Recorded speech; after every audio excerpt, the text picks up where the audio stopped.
आप देख रहे हैं देश का सबसे बड़ा cricket show cricket predictor sponsored by 1xBet। मैं हूं आपके साथ सुजाता और प्लेऑफ की जो रेस है वो बेहद दिलचस्प हो गई है और इस दिलचस्पी को और ज्यादा बढ़ा दिया है बीती रात को हुए मुकाबले में जो हुआ एमआई वर्सेस गुजरात टाइटंस। और इस दौरान बारिश और गुजरात टाइटंस दोनों ने ही लगातार 7वीं जीत का जो अरमान था मुंबई इंडियंस का उस पर पानी फेर दिया और 3 विकेट से गुजरात टाइटंस ने मुंबई को हरा दिया। और इसी के साथ जो बेस्ट 4 है उसमें भी जबरदस्त बदलाव आ गया है। गुजरात टाइटंस नंबर 4 से जंप करके नंबर 1 पर पहुंच गई है और नंबर 4 पर आ गई है मुंबई इंडियंस। और इसीलिए हम कह रहे हैं कि प्लेऑफ की जो लड़ाई है वो बहुत ज्यादा दिलचस्प हो गई है क्योंकि नेट रन रेट से ये जो है फिलहाल पोजीशन तय हो रही है और ये थोड़ा मुश्किल हो गया है। गुजरात जो है उसने जबरदस्त खेल दिखाया। पहले आपको बता दें कि बॉलिंग जबरदस्त तरीके से हुई और उसके बाद सिर्फ 155 रन ही बना पाई मुंबई इंडियंस और उसके बाद उसका जवाब दिया गया,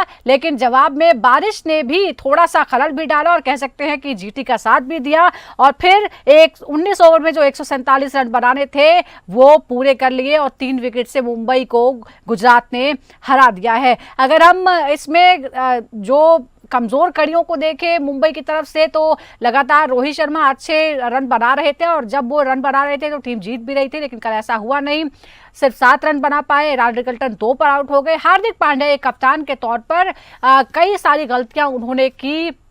बॉलिंग को लेकर भी सवाल उठे। दीपक चहर को जिस मुकाम पर उन्होंने बॉलिंग कराई उसे लेकर हुआ और अंत के जो ओवर्स थे उसमें भी रन पर लगाम लगाने में नाकाम रहे और नतीजा ये रहा कि वो अब चौथे पायदान पर आ गए हैं और प्लेऑफ के लिए अब और ज्यादा सावधान रहने की जरूरत उसे होगी।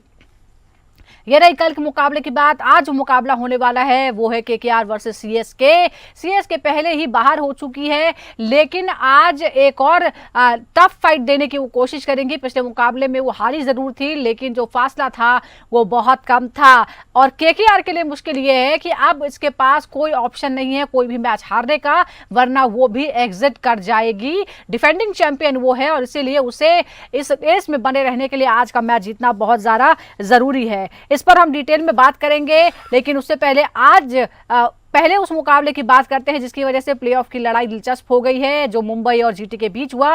बात करते हैं, हमारे साथ 2 खास मेहमान जुड़ गए हैं। हमारे साथ है farmer cricketer and selector Sarandeep Singh और साथ ही पूर्व अंतर्राष्ट्रीय और आईपीएल अंपायर अनिल चौधरी जी। अनिल जी, मैं आपसे शुरुआत करूंगी क्योंकि कल हम बात करें तो आपने कहा था कि आपको इंट्यूशन है कि ये लगातार जीत का जो सिलसिला है वो टूट जाएगा मुंबई का, और वो टूट गया। क्रिकेट में लॉ ऑफ एवरेज बहुत मायने रखता है और जीटी ने स्मार्ट क्रिकेट खेली और मैच 2 बार रुका। तो क्या होता है जब मैच रुकता है ना 2 बारी, तो सारी कैलकुलेशंस वो जो आप बातें कर रहे हैं कि कैप्टन से ये हुआ, ये सब it is bound to happen, क्योंकि बहुत जल्दी जल्दी चीजें होती हैं और सडनली आपका कोई बॉलर कम या ज्यादा हो सकता है। थोड़ी मेरे को लग रहा है बाद में जो रनआउट भी हो सकता था, पता नहीं विकेट के पीछे आए क्यों नहीं वो, बेसिक्स में थोड़ी गड़बड़ रही। और बट व्हाट ए गेम, आप इसको हार जीत से हटा दीजिए और अच्छा कोर्स करेक्शन हो जाएगी बॉम्बे की, उसके लिए फायदा है प्लेऑफ के लिए। और वो होता है ना बहुत सारे मैच के बाद आपने एक मैच हारना है, सही टाइम पे हार के बाद में हारते हो दिक्कत होती। But what a game and we enjoyed like anything. बाद में लगा सुपर ओवर ही हो जाएगा पर बाय चांस नहीं हुआ। बिल्कुल, और आपने इस बात को प्रेडिक्शन भी किया था कि बहुत जबरदस्त मैच होने वाला और हमने देखा कि बहुत ज्यादा रन नहीं थे, बावजूद इसके बहुत क्लोज हो गया था। बाद में एक ओवर भी कम हो गया, रन भी कम हो गए और गुजरात को दिलचस्प मुकाबले में जीत मिली।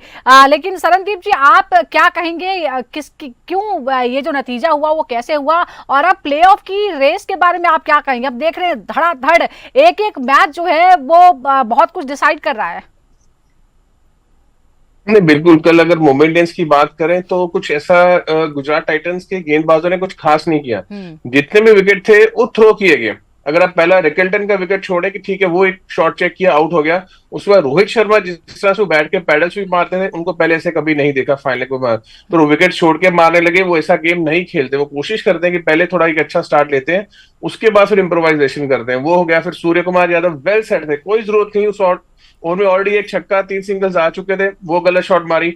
उसके बाद में 2 बार डीआरएस हो चुका है। विल जैक्स फिर एक लप्पा मारे, फिर एक बड़ा शॉट मारते, वो भी आउट हो रहा है। उसके बाद तिलक वर्मा है, उन्होंने मिड ऑफ के ऊपर से वो भी आउट। फिर नमन धीर एक यंग खिलाड़ी, एक मौका मिला है, ये टाइम है। वो अच्छी बैटिंग कर रहा था लेकिन उतने ओवर नहीं मिल रहे थे, तो 25-30 बना रहा था। आज मौका था 70-80 बनाने का, एक 70-80 स्कोर तक जा सकता था, उसने भी खराब शॉट खेला। तो इस तरह से ऐसा कुछ लग नहीं रहा था। गुजरात टाइटंस भी हैरान थी कि 3-3 कैच छोड़ने के बाद ये क्या कर रही मुंबई इंडियंस, आज ये किस तरह से बल्लेबाजी कर रही है। तो वो उनको तो आपने झोली में ये मैच दिया लाके मुंबई इंडियंस ने।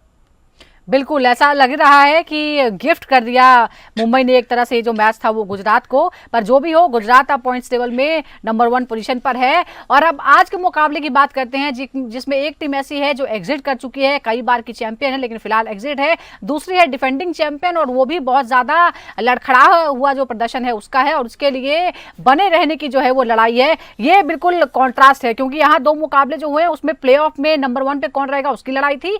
अब ये लड़ाई है कि एक जो है उसके पास बचाना है, एक के पास खोने के लिए कुछ है ही नहीं। CSK versus KKR versus CSK की हम बात कर रहे हैं। कुल 31 बार आमना सामना हुआ है, जिसमें 19 बार सीएसके को जीत मिली है, 21 बार केकेआर को जीत मिली है। यानी यहां पर बढ़त जो है वो सीएसके को हासिल है। लेकिन आज के मुकाबले में क्या होगा, और अगर हम पिछले मुकाबलों की बात करें 5 मुकाबलों की, तो 3 केकेआर ने जीते हैं, सीएसके ने 2 जीते हैं। यहां पर जो है पलड़ा थोड़ा सा केकेआर का भारी लगता है। अब अनिल जी, आज का जो ये मुकाबला होने वाला है, ओवरऑल रिकॉर्ड में जो है वो बढ़त है सीएसके को। सीएसके ऑलरेडी आउट हो चुकी है। अब केकेआर को प्लेऑफ की दौड़ में बने रहने के लिए ये बहुत ही इंपॉर्टेंट मैच है। लेकिन ये भी बताया जा रहा है कि बारिश का साया इस मैच पर भी पड़ सकता है। बारिश का मतलब है कि फिर जो टीम बाद में बैटिंग करेगी उसको थोड़ा एडवांटेज रहेगा। और एक और क्या हुआ है कि सीएसके ना बिल्कुल ब्रेक फ्री हो गई, वो प्रेशर तो हट गया। अब जैसे जडेजा ने पिछले मैच में बैटिंग करी, आयुष तो ऑलरेडी अच्छी कर ही रहा है कंसिस्टेंटली, बाकी प्लेयर भी। क्या होता है कि वो जो आपका प्रेशर हटता है ना कि आप तो अब है ही नहीं, तो वो डेंजरस है दूसरी टीमों के लिए, क्योंकि फिर वो बहुत प्रेशर जैसा कुछ आता ही नहीं है। और एक तो ऐसे प्लेयर भी ट्राई करते हैं जो पहले कभी खिलाए नहीं, और वो कई बार बहुत अच्छे प्लेयर होते हैं, क्योंकि उनका बाई चांस जो भी सेटअप है उसमें नहीं बैठ रहे होते हैं, या कोई उनके सामने जो खिलाड़ी है जिसको रिप्लेस करना है वो बहुत नाम वाला है। तो ये सारी चीजें हैं। लेकिन केकेआर के पास मैं हमेशा कहता हूँ कुछ ऐसे प्लेयर हैं, इंडिविजुअल प्लेयर हैं जो T20 को अपने दम पे ही घुमा सकते हैं। रसल हो गया, रिंकू हो गया, दोनों उनके बॉलर हो गए। वो एक बात है, मुझे थोड़ा केकेआर ही बेटर लग रही है अगर आप मैं एज ए टीम ओवरऑल दोनों का देखूं तो। जी सरनदीप, जो हमने पिछले मुकाबले में देखा बहुत ही क्लोज हो गया था, सिर्फ 2 रनों का ही फर्क था सीएसके जब हारी है। और जिस तरह से अनिल जी भी कह रहे हैं, क्योंकि सीएसके के पास अब खोने के लिए कुछ नहीं है और बिल्कुल कोई दबाव उस पर नहीं है, उसे बस खेलना है और अपना बेस्ट परफॉर्मेंस देना है। क्या आपको लगता है कि ये जो मेंटालिटी है इसकी वजह से थोड़ा सा मजबूत यहाँ नजर आ सकती है सीएसके? जो लास्ट 2 गेमों में देखें तो अच्छी बल्लेबाजी की है। जो प्रॉब्लम सीएसके के साथ शुरू से आ रही है उनके बैटिंग ऑर्डर को लेके। अब जब धोनी हर मैच में लास्ट में आ रहे थे, तो जो पिछला मैच है वो आराम से जीत सकती थी, तो फिर आपने शिवम दुबे को नीचे क्यों रखा? उसकी जगह आप खुद आए हिटिंग करने के लिए, आप उनको जाने देते हैं, वो हिट करते तो गेम आसानी से आप मैच जीत सकते थे, कोई ऐसी बड़ी मुश्किल नहीं आ रही थी। फिर उसमें आप ब्रूवेस देखें, उनका एलबीडब्ल्यू वो टाइम निकल गया, जडेजा रन भागे जा रहा है, 22 सेकंड हो गए, अगर आउट दे दिया तो आप खड़े उसके बाद समय लेके देख के आप डीआरएस की मांग कर सकते थे ना। वो बल्ले जो मैच है वो समझ नहीं आया कि वो मैच जा कहां किस तरफ रहा था। तो वही कह रहा हूं कि चेन्नई सुपर के शुरू से ही पहले ओपनर्स बदले गए, फिर मिडल ऑर्डर्स बदले गए, बहुत सारी चेंजेस होने लगी टीम के अंदर कि भी कौन प्लेयर कहां पे कैसे किस को खिलाए। तो वो जब अगर वो आप ऐसी चेंजेस करते रहते मुश्किलें आती हैं। लेकिन एक आयुष मात्र एक अच्छा खिलाड़ी मिला जिसके बारे में बार बार बात कर रहे थे कि पिछले शो में बोला था कि ये हीरो बनेगा, और वो हीरो बना भी पिछले मैच में। गलत शॉट मार के आउट होगा, बट यही एक जो ना मैच्योरिटी लेवल, यहाँ से वो सीखेंगे चीजें और जाके कि जब मैं लास्ट तक जा रहा हूं तो और पूरा जा सकता हूँ, क्योंकि टीम अब उनके ऊपर डिपेंडेंट बहुत ज्यादा है कि वो ऊपर से ऐसे तेज रन बनाए। मिडिल ऑर्डर थोड़ा सा उनको सपोर्ट जरूर कर सकता है, जडेजा ने अच्छे रन बनाए हैं, और उसके बाद शिवम दुबे को आप ऊपर बल्लेबाजी करने भेज सकते हैं, क्योंकि अगर आप खेल ही रहे पूरा सीजन और 2 मैच रह गए तो एटलीस्ट उनका जितना आप यूटिलाइज कर सकते हैं उतना चेन्नई को करना चाहिए आज भी। बिल्कुल, शुरुआत में टूर्नामेंट की शुरुआत से भी अगर महात्रे को मौका दिया जाता तो शायद उनका खेल भी निखरता और उसका फायदा टीम को भी होता। अनिल जी, एक और बात है, हम देख रहे हैं कि सीएसके की बल्लेबाजी जो थी सबसे बड़ी हार का कारण जो है वो पूरे टूर्नामेंट पे वही बना है। अगर हम टॉप स्कोरर की बात करें तो रविंद्र जडेजा ने 260 और शिवम दुबे ने 256 रन बनाए हैं। और आपको क्या लगता है कि आज अगर जीतना है तो कौन सी ऐसी चीजें जिसमें बदलाव करना हो सकता है? क्या और नए लोगों को मौका दिया जा सकता है, या बैटिंग ऑर्डर में बदलाव किया जा सकता है? धोनी किस जगह पर खेल रहे हैं उसे लेकर तो पहले मैच से ही सवाल उठ रहे हैं। नहीं वो जहाँ खेल रहे हैं वहीं खेलें, क्योंकि उनका वहीं खेलने का मन है, और वो बाद के 3 ओवर ठीक है। लेकिन मैं ये सचिन रविंद्र को वापस लेके आइए, आप ओवरसीज प्लेयर में जो भी एडजस्टमेंट करनी कीजिए, क्योंकि वो ठीक प्लेयर है। ठीक है, बीच में 1-2 बार नहीं बनाया तो आपने ड्रॉप ही कर दिया, कहाँ वो इतना अच्छा स्टार्ट किया था उसने। बाकी टीम्स भी अपने जो मेन प्लेयर हैं उनको ऐसे बाहर नहीं बिठा रही, सचिन रविंद्र को लेके आए। और वो जो 2 प्लेयर हैं इनके, उनसे तो कुछ हो नहीं रहा, त्रिपाठी और हुड्डा, तो आप कुछ और ट्राई कर लीजिए और लंबा खेलने की कोशिश कीजिए। पता नहीं क्यों धोनी की तो पॉलिसी है कि गेम को लंबा लेके जाओ, तो ये लोग सुन नहीं रहे हैं या क्या हो रहा है, या बिल्कुल ही सारे आउट ऑफ फॉर्म है। अच्छी बात लगी कि जडेजा ने पिछली बार बैटिंग की, लग रहा है जैसे वो थे, क्योंकि वो बैटिंग में बहुत बड़ा एसेट है। Jadeja is like a batsman, पता नहीं पीछे मैचेस में क्यों रन नहीं हो रहे थे। और सरनदीप ने बिल्कुल ठीक बोला, लास्ट मैच तो मुझे समझ नहीं आया कि वो कर क्या रहे थे भाई। अरे डीआरएस पे आ जाता हूँ दोबारा, आपके तो बचा ही डीआरएस है, आप ये भी डिस्कस मत करो यार कि ले के ना ले लो भाई, उसे कहाँ घर ले जाओगे क्या। तो वो पता नहीं क्या किया उन्होंने, वो तो जीता हुआ मैच हार गए। लेकिन मैंने बोला कि अब वो रिस्क फ्री टीम है, वो परेशान कर सकती है किसी भी टीम को। और बस थोड़ा बैटिंग में ध्यान रखें, और आयुष अच्छा खेल रहा है, लंबा खेले, साथ में जो सीनियर प्लेयर हो उसको इतना प्रेशर ना आने दे कि वो शॉट भी मारने चले जाए ज्यादा। एंड बस बैटिंग का ही प्रॉब्लम है, बैटिंग ठीक करें, और धोनी से बात करेगी भाई, जिसका जो रोल है वो काम करे, पार्टनरशिप बनाए 1-2, और कोशिश करें कि जब वो 16 ओवर के आसपास होते हैं तो उनके 5 विकेट हों। और बिल्कुल आज शायद नतीजे से ज़्यादा अपने खेल को बेहतर करने और जो भी आपको एक्सपेरिमेंट करने हैं उस पर ज़्यादा जोर इस में रहना चाहिए। एक बार ज़रा इस टूर्नामेंट में क्या रहा है रिकॉर्ड इन दोनों का, ये भी बता देते हैं। सीएसके ने 11 मैच खेले हैं, सिर्फ 2 जीते हैं, 9 में हार उसे मिली है, और सिर्फ 4 अंक उससे मिले 2 मैचों के साथ। अगर केकेआर की बात करें तो 11 मैच खेले हैं, 5 जीते हैं, 5 हारे हैं, एक में कोई परिणाम नहीं निकला था, बारिश की वजह से वो मैच रद्द हो गया था। अंक उसके 11 हैं, इसीलिए उसको अभी फाइट बैक करना है ताकि वो आगे बढ़ने की कोशिश कर सके।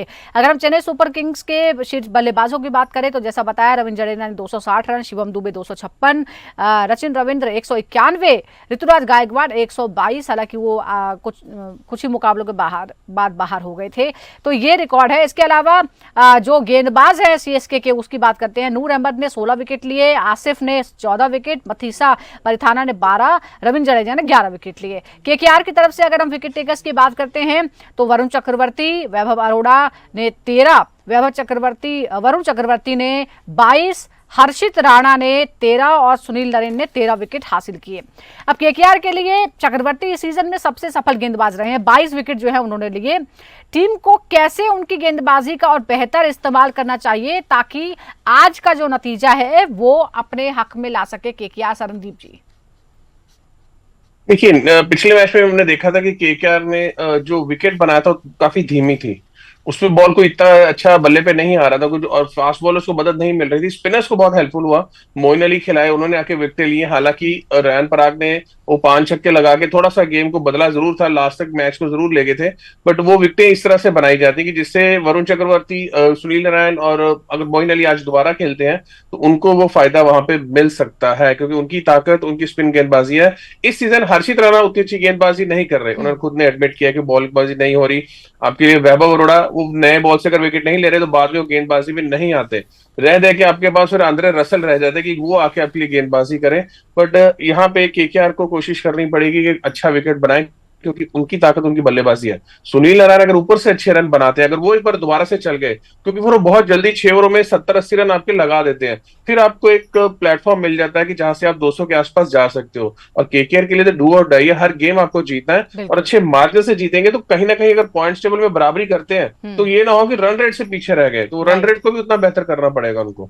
बिल्कुल, और अभी प्लेऑफ में जितने भी जो बेस्ट 4 अभी फिलहाल नजर आ रहे हैं, सब जो हैं वो रन रेट की वजह से ऊपर नीचे हो रहे हैं। एक बार मैदान के बारे में बात कर लेते हैं। ये अपना मैदान है, ईडन गार्डन्स का मैदान है। 99 मैच जो खेले गए हैं, पहले बल्लेबाजी करते हुए जीते गए मैचों की संख्या है 42, यानी 42% ही है। दूसरी बल्लेबाजी करते हुए जीते गए मैचों की संख्या है 56, यानी प्रतिशत में थोड़ा फर्क है। टॉस जीत कर जीते गए मैच है 51, टॉस हार कर जीते गए मैच है 47।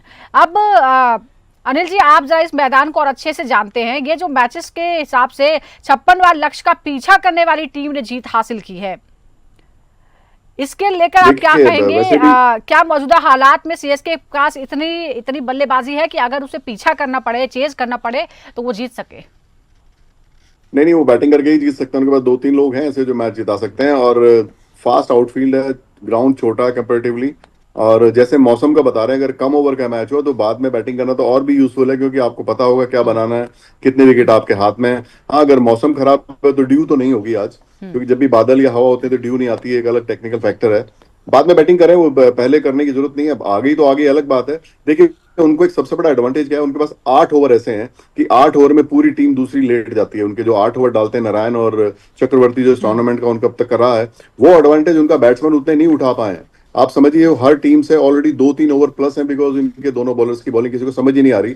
बैटिंग ठीक कर सकते हैं, बाद में रिंकू है, रसेल है, और बीच में ऊपर भी इनके बैट्समैन ठीक फॉर्म में है। बस थोड़ा लंबा खेलें, और वेंकटेश को भी बहुत दिन हो गए, इतने टैलेंटेड प्लेयर हैं। वो आते ही शॉट मारना शुरू कर देते हैं, पहली बॉल पे एक हाथ से शॉट घुमाते हैं। अरे भाई रुक जा, इतने लोग बात कर रहे हैं। हार्दिक पांड्या भी कह रहा है क्रिकेट आराम से खेलो। क्रिकेट तो वही है, कोई एक हाथ से खेल रहा है, कोई उल्टे बल्ले से, थोड़ा रुक जाओ, 10-15 बना लो, फिर उल्टे हाथ से भी मार लेना। तो आई थिंक कोचेस को लाल वहां पे हैं चंद्रकांत पंडित, उनको बात करनी चाहिए। वो वैसे भी बड़े कन्वेंशनल कोच हैं कि भाई पहले लंबा लेके जाओ मैच को। और आई थिंक अगर बैटिंग करेंगे बाद में तो भी कोई प्रॉब्लम नहीं है इनको, केकेआर को। आई थिंक थोड़ा ऊपर है ये सीएसके से, अगर मैं ओवरऑल टीम टीम के हिसाब से लगाता हूं तो। जी। अच्छा, एक और दिलचस्प बात यहाँ पर है कि केकेआर ने इस पूरे टूर्नामेंट में 143.06 के स्ट्राइक रेट से रन बनाए हैं, जबकि सीएसके का जो स्ट्राइक रेट है 133 है। ऐसे में बल्लेबाजी करते हुए बड़ा स्कोर बनाने की क्षमता शरणदीप जी आप किसमें ज्यादा देखते हैं? क्योंकि ऐसा नहीं है कि बहुत कम स्कोर पर ही आउट हुई है, 200 का आंकड़ा भी पार किया है सीएसके ने भी। देखिए, बिल्कुल पार किया है, लेकिन वो समय अलग है। लेकिन आज जो क्या है, अगर हम पहले केकेआर की बात करें, कि देखो चेन्नई तो बिल्कुल जैसे भैया ने बोला कि फ्री होकर खेलेंगे, उनके ऊपर कोई प्रेशर नहीं है। राइट। केकेआर के ऊपर गेम मेनली तो प्रेशर केकेआर के ऊपर है ना, कि वो किस तरह से बल्लेबाजी करते हैं, किस माइंड सेटअप के साथ जाते हैं।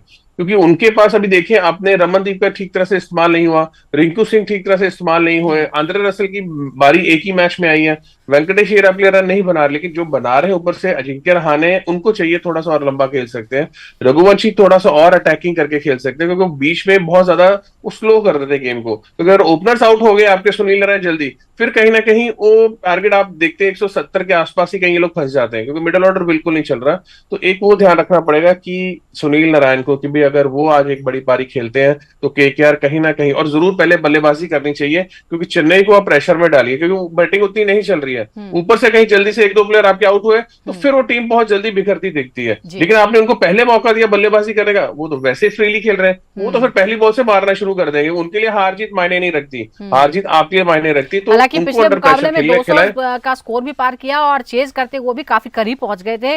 वो अलग बात है कि हार का सामना करना पड़ा, क्या पता उससे कुछ सबक लिया हो और आज और ज्यादा फ्री होकर खेलेंगे।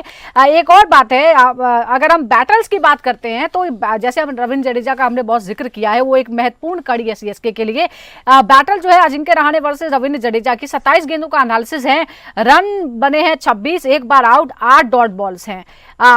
ये अगर हम देखें तो अजिंक्य रहाणे के आमने सामने की लड़ाई में रविंद्र जडेजा थोड़े से भारी यहां पर पड़ते हुए नजर आ रहे हैं, क्योंकि रन अगर देखिए 27 बॉलों पर 26 रन। क्या आप कहेंगे, क्या सीएसके के गेम में रहाणे को परेशान कर सकती है ये बात, अनिल जी? देखिए, अगर वो जडेजा की बॉलिंग तक बैटिंग करेंगे तो अपना काम कर चुके होंगे। उनका रहाणे का जो कंट्रीब्यूशन है पावर प्ले तक, ये बाद में आके वैसे भी स्लो हो जाते हैं। तो अगर वो 6 ओवर खेल जाएं तो जडेजा उनको हार्डली 1 ओवर के लिए मिलेंगे। तो जडेजा और रहाणे का मुझे लगता नहीं कि बहुत कोई प्रॉब्लम होने वाली है। और जडेजा की बारी तक अगर रहाणे ने बैटिंग करी तो उनके तब तक 40-45 उनके हो चुके होंगे, और वही उनका रोल है। आई थिंक इसी तरह से उन्होंने प्लान किया है। बाकी बैट्समैनों को जडेजा से चिंता होनी चाहिए, क्योंकि जडेजा अच्छे मूड में है। होता क्या ऑलराउंडर का, अगर वो बैटिंग में परफॉर्म करते हैं तो उसकी बॉलिंग में भी फर्क आना शुरू हो जाता है। और बहुत सीजन खिलाड़ी है वो, जो अगर फॉर्म में या थोड़े मन से खेलेंगे तो जडेजा और बल्लेबाजों को बहुत तंग करेंगे। रहाणे तक तो प्रॉब्लम नहीं आएगी, रहाणे तो अपना काम कर चुके होंगे तब तक।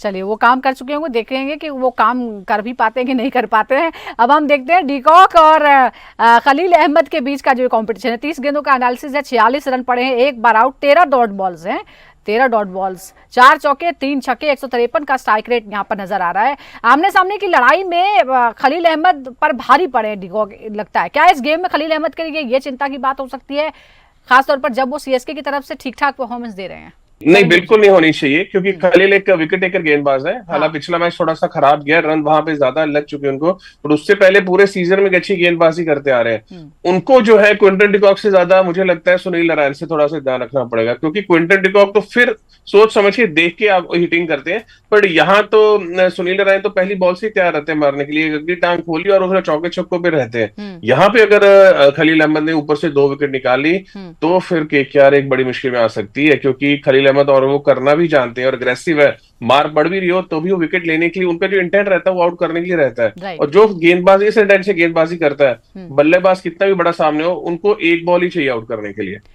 अच्छा, एक और जो अभी आपने सुनील नारायण का नाम ही लिया है, लेकिन उनके सामने जो है वो है महेंद्र सिंह धोनी, और ये आंकड़े थोड़े से अलग हैं कंपैरेटिवली। 75 गेंदों में 39 रन, 2 बार आउट, 40 डॉट बॉल्स, 75 में से 40 डॉट बॉल्स हैं, यानी 50% से ज्यादा, एक चौका कोई छक्का नहीं। क्या कहेंगे अनिल जी, यहाँ तो पूरी तरह से डोमिनेट कर रहे हैं Sunil Narayan head to head मुकाबले में। क्या आपको लगता है कि ये जो एक तरफा दबदबा रहा है, आज महेंद्र सिंह धोनी पूरी तरह से खुल चुके हैं और अब ये बदल सकता है? धोनी उस रंग में आया ही नहीं इस टूर्नामेंट में जिसके लिए हम जानते हैं। ठीक है, 1-2 शॉटें मारी, या तो मैच ऐसे रहा है कि 19 की एवरेज है, या कुछ ऐसी रही कि वो हुआ नहीं काम। और स्पिनर्स इनिशियल 5-7 बॉलों में तो दिक्कत करते ही हैं धोनी को, जिस तरह से जबरदस्ती आगे आते हैं कई बार फ्रंट फुट पे निकल के। लेकिन अगर वो डिपेंड करता है मैच कैसी सिचुएशन में है, वो मारने पे आते हैं तो 5-5 शॉटें भी एक साथ मार सकते हैं, फिर नारायण का कोई भी हो। तो ये बड़ा इंटरेस्टिंग होगा इनका जो भी मुकाबला होगा। इस तरह से प्रेडिक्ट करना डिफिकल्ट है, बट यस, नारायण खतरनाक बॉलर है। नारायण को बहुत जबरदस्त आइडिया व्हाइट बॉल का, आप सारे टूर्नामेंट में देख ही रहे हैं। Very interesting contest, but Dhoni तक अगर धोनी और नारायण का आमना सामना होने का मतलब है नारायण का तब 1 ओवर बचा होगा मुश्किल से। तो वो मैच की सिचुएशन के ऊपर है कि धोनी उसको उस ओवर को निकालना चाहेंगे खेलना, क्योंकि बहुत मैच की प्लानिंग में बहुत ध्यान रहता है उनको अगर लगेगा कि नारायण का ओवर निकाल ले, अगले को पेल ले, तो वो भी देख लेंगे वो। मुझे लगता है 1 ओवर का ही मामला आने वाला है धोनी के सामने, नारायण का मैक्सिमम। चलिए देखते हैं, वैसे भी मैक्सिमम 2 से 4 ओवर ही खेल रहे हैं महेंद्र सिंह धोनी, लेकिन आज के मुकाबले में क्या होगा? क्या आपको लगता है कौन बढ़त के साथ खेलेगा? सरनदीप जी, किसको बढ़त है आज? तो मुझे केकेआर थोड़ा सा स्ट्रांग लगती है। बस सीएसके का ये है कि उनको कोई प्रेशर नहीं है, but still I will find KKR slightly better than CSK looking at the current form. आपकी भी, आप एग्री करते हैं? जी बिल्कुल अग्री करता हूँ, लेकिन मैं यहाँ सपोर्ट जो है वो चेन्नई को कर रहा हूँ, क्योंकि मैं देखना चाहता हूँ कि एक बड़ी फ्रेंचाइजी है और इतने साल से वो टूर्नामेंट जीतती आ रही है। इस सीजन उतना अच्छा नहीं खेल रही है, पर लास्ट के 2 मैच खेल के एक विनिंग नोट पे अपना ये सीजन खत्म करे चेन्नई। जी बिल्कुल, तो ये विश है आपकी। तो 50-50 हमारे पैनलिस्ट हैं, एक केकेआर के साथ है, एक सीएसके के साथ है। सीएसके के साथ क्या आज होता है, क्या जीत उसका साथ आज देगी? क्योंकि एग्जिट तो पहले ही हो चुका है, लेकिन कुछ अच्छे परफॉर्मेंस जो है वो लास्ट मैच में देखने को मिले थे, इसलिए उम्मीद जो है सीएसके फैंस को थोड़ी सी जगी है। लेकिन केकेआर को अभी लंबा टिका रहना है, उसके लिए उसका जीतना बहुत जरूरी है, और सीएसके के पास खोने के लिए कुछ नहीं है। बहुत बहुत शुक्रिया आपका हमारे साथ जुड़ने के लिए सरनदीप जी, अनिल जी, बहुत बहुत शुक्रिया। दर्शकों का भी बहुत बहुत शुक्रिया। इसी की तरह आप रोज जुड़िए हमारे साथ, देखते रहिए क्रिकेट प्रेडिक्टर।